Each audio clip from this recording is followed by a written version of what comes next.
కుప్పంలో ప్రారంభమై ఇచ్చాపురం అంతా పోయి తిరుక్కొని గుంటూరు, మరి అట్లాగే నిన్న నంద్యాలలో ఈ రాజ్యాంగ పరిరక్షణ యాత్ర అశోక్ నాయకత్వాన నిర్వహించింది. ఈరోజు మా అదృష్టం ఏంటంటే ఇద్దరు మాజీ పార్లమెంట్ సభ్యులు పెద్దలు డాక్టర్ చింతామణి గారు అలాగే పెద్దలు రెడ్డప్పని గారు మరి ఇక్కడ రావడం అంటే రాజ్యాంగానికి ఎంత ముప్పు వాటిల్లిందో వాళ్ళు అర్థమైంది.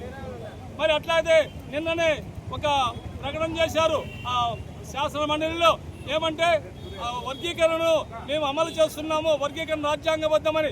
నేను చెప్తున్నాను, మాల ఎమ్మెల్యేలకు మాల ఎమ్మెల్సీలకు సిగ్గు లజ్జ లేదు. వాళ్ళు రాజకీయ ఇజ్రాలు.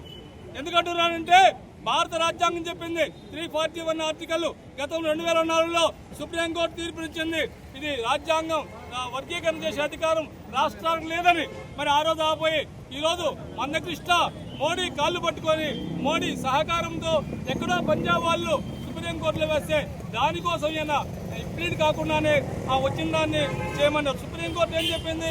ఆగస్టు 1వ తేదీ ఒకటే చెప్పింది, మీరు ఎంపీరికల్ డేటా తీసుకోండి, 2020లో కరెంటు డేటా తీసుకొని పూర్ని ఐడెంటిఫై చేయండి, వాళ్ళకి రిజర్వేషన్ పెంచండి.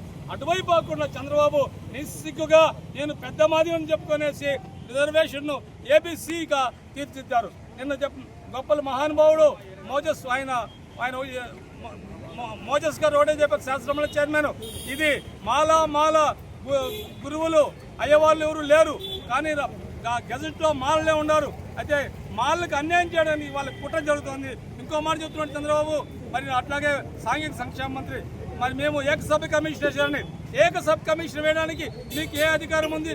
ఆర్టికల్ 338 ప్రకారము ఏకసభ్య కమిషన్ వేయాలంటే నేషనల్ కమిషన్ పర్మిషన్ తీసుకున్నారా? మీరు లేదు, మీ ఇష్టంగా మీరు అమలు చేస్తున్నారు.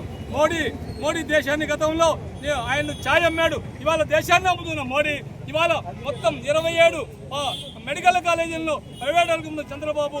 మరి అట్లాగే సనాతన ధర్మం పేరుతో భారతదేశ రాజ్యాంగాన్ని నాశనం చేయడానికి ఆర్ఎస్ఎస్ ఏజెంట్ అయిన పవన్ కళ్యాణ్, మరి అట్లాగే రెడ్ అమలు చేస్తున్న లోకేష్ పేదలకు వ్యతిరేకంగా దళితుల వ్యతిరేకంగా నిత్యము దౌర్జన్యాలతో వాటి పట్టించుకోలేదు. ఇవాళ మాలల మాదిగులు అన్నదమ్ములాగా అంటే వాళ్ళు ఏకీకరణ చేయాల్సిన బాధ్యత ఉంది.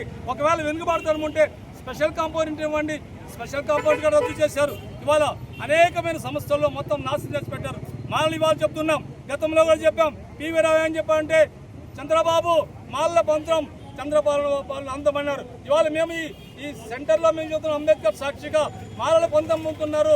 చంద్రబాబు ఆఖరి ముఖ్యమంత్రి నువ్వే, తెలుగుదేశం ఆఖరి ముఖ్యమంత్రి. నీ రాజకీయానికి పెద్దలు చెప్పాడు సమాధి ఇవాళ ఈ వర్గీకరణతోనే కడుతున్నాం. గతంలో ఒక దెబ్బతిన్న మళ్ళా సిగ్గు లజ్జ లేకుండా పోతున్నాం. కుప్పంలో చెప్పాం, ఇవాళ చెప్తున్నాం. మరి నీ పాలనలో మార్పు తీసుకురండి, వర్గీకరణ విరమించుకోండి. ఇవాళ మేము సుప్రీంకోర్టు వెళ్ళాము, సుప్రీంకోర్టు ఖచ్చితంగా కొట్టేస్తుంది. తిరిగి మళ్ళీ సమిష్టి పాలన వస్తుంది.